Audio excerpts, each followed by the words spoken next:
வணக்கம். வசந்த காலம் YouTube channel வாயிலாக ஜோதிடர் வாராகி சண்முகப்பிரியன், சென்னை அடையார்லேருந்து. இந்த வீடியோவில் என்னுடைய பேரை நான் வாராகி சண்முகப்பிரியன் அப்படின்னு குறிப்பிட்டிருக்கேன்.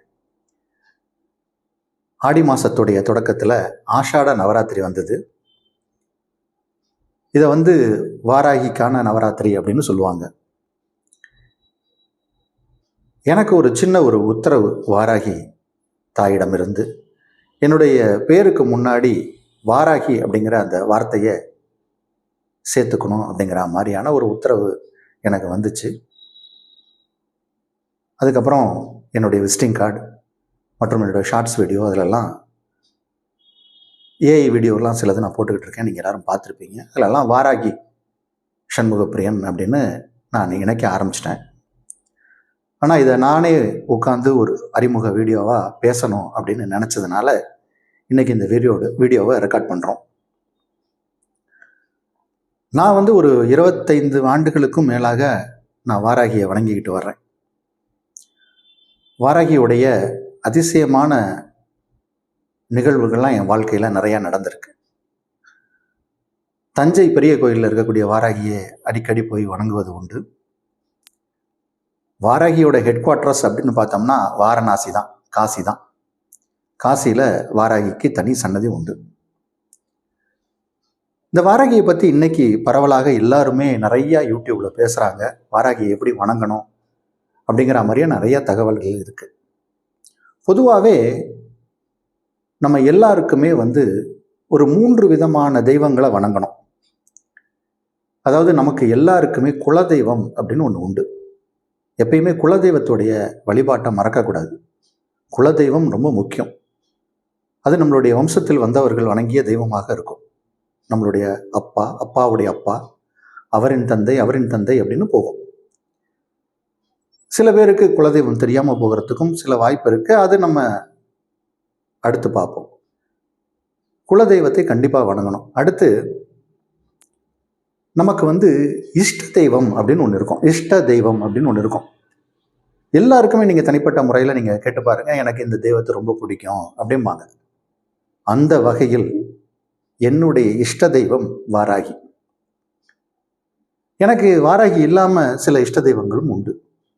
எனக்கு திருமலை திருப்பதி பெருமாள் கோயில், அதாவது திருப்பதியில் இருக்கக்கூடிய அந்த பாலாஜி அப்படின்னு சொல்லக்கூடிய ஸ்ரீனிவாச பெருமாள் எனக்கு ரொம்ப பிடிக்கும். எனக்கு அந்த கோயிலுக்கு போனாலே எனக்கு ஒரு மாதிரி மெய்சிலிருக்கும். அடிக்கடி நான் போவேன் அந்த கோயிலுக்கு.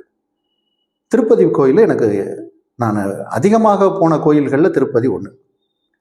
அதே மாதிரி காஞ்சிபுரம் வரதராஜ பெருமாள் கோயிலும் காஞ்சி காமாட்சம்மன் கோயிலும் எனக்கு ரொம்ப பிடித்தமான ஒரு கோயில். இந்த கோயிலுக்கு நான் அடிக்கடி போவது உண்டு. ஒரு சில கோயில்களுக்கு நம்ம போகும்போது நம்மளையும் அறியாமல் ஒரு வைப்ரேஷன் உடம்புல வரும். அதில் இந்த காமாட்சி அம்மன் கோயில், காஞ்சிபுரம் வரதராஜ பெருமாள் கோயில், இதெல்லாம் எனக்கு ஒரு சிலிர்ப்பை ஏற்படுத்திய கோயில்கள். இதே போல் இன்னொரு கோயில் கேரளாவில் இருக்கக்கூடிய குருவாயூரப்பன் கோயில். இது தற்செயலாக நடந்ததா இல்லை உண்மையிலே அப்படி இருக்கா அப்படிங்கிறது எனக்கு தெரியல. ஒரு 35 ஆண்டுகளுக்கு முன்னாடி வைத்தீஸ்வரன் கோயில் ஏடு படிக்கக்கூடிய ஒரு சம்பவம் நடந்தது. என்னுடைய ஏடை எடுத்து அந்த ஏடு வாசிக்கக்கூடிய ஜோதிடர் வாசிக்கிறாரு. அதில் என்னுடைய போன ஜென்மம் குருவாயூரில் நான் பிறந்ததாகவும் அங்கே தான் என்னுடைய வாழ்க்கை முழுதும் இருந்தது அப்படிங்கிற மாதிரியான சில தகவல்கள் அந்த ஏடில் குறிப்பிடப்பட்டிருந்தது. அதற்கும் முந்தைய ஜென்மம் திருப்பதியில் இருக்கக்கூடிய திருச்சானூர், அதாவது பத்மாவதி தாயார் வீட்டு இருக்கக்கூடிய இடத்துல தான் நான் பிறந்ததாக ஒரு குறிப்பு இருக்குது. அதனால் எனக்கு திருப்பதி போனால் ஒரு மெய்சிலிர்ப்பு ஏற்படுதா, குருவாயூர் போனால் ஒரு மெய்சிலிர்ப்பு ஏற்படுதா அப்படிங்கிறது எனக்கு உணர முடியல. ஆனால் இதெல்லாம் உங்களுக்கும் ஒவ்வொருத்தருக்கும் இந்த மாதிரியான ஒரு அனுபவங்கள் கண்டிப்பாக இருக்கும். நமக்குன்னு ஒரு இஷ்ட தெய்வம் இருக்கும். என்றைக்குமே நம்ம இஷ்ட தெய்வத்தை விடக்கூடாது. அந்த இஷ்ட தெய்வம் கண்டிப்பாக அருள் பாலிக்கும். நம்மளுடைய குலதெய்வம், இஷ்ட தெய்வம். 3ஆவதாக வரக்கூடியது நம்ம இருக்கக்கூடிய இருப்பிடம் இருக்கு இல்லையா, அதுக்கு பக்கத்தில் ஒரு எல்லை தெய்வம்னு ஒன்று இருப்பாங்க. இன்னைக்கு எந்த இடத்துல இருந்தாலும் சரி, ஒரு விநாயகர் கோயிலாக இருக்கலாம், ஒரு அம்மன் கோயிலாக இருக்கலாம், காவல் தெய்வங்கள் கோயிலாக இருக்கலாம். சில இடத்துல எல்லை அம்மன் அப்படின்னே பேரில் இருப்பாங்க. பக்கத்தில் இருக்கக்கூடிய, அதாவது நீங்கள் இருக்கிற வசிக்கக்கூடிய இடத்துல இருந்து நீங்கள் முதல்ல போய் சந்திக்கக்கூடிய ஒரு கோயிலாக இருக்கும்.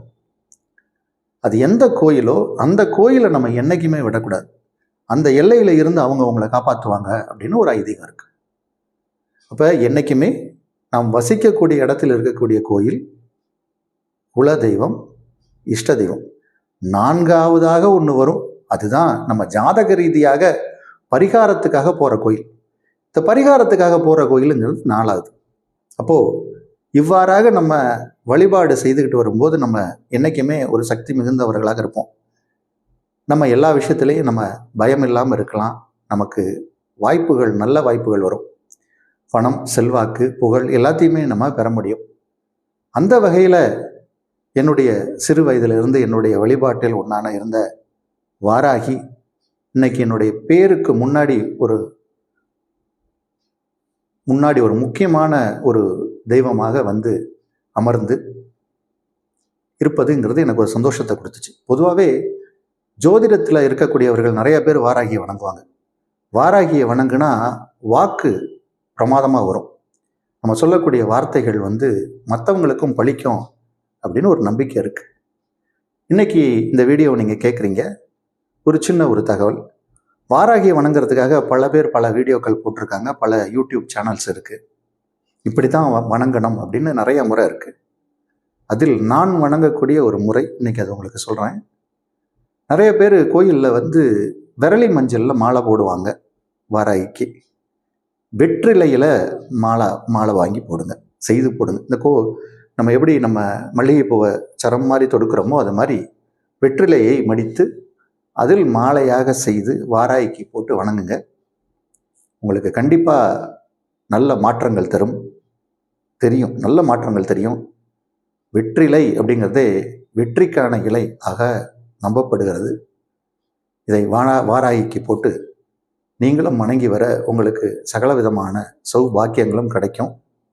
அதனால் இது எனக்கு நடந்த ஒரு சில விஷயங்கள்.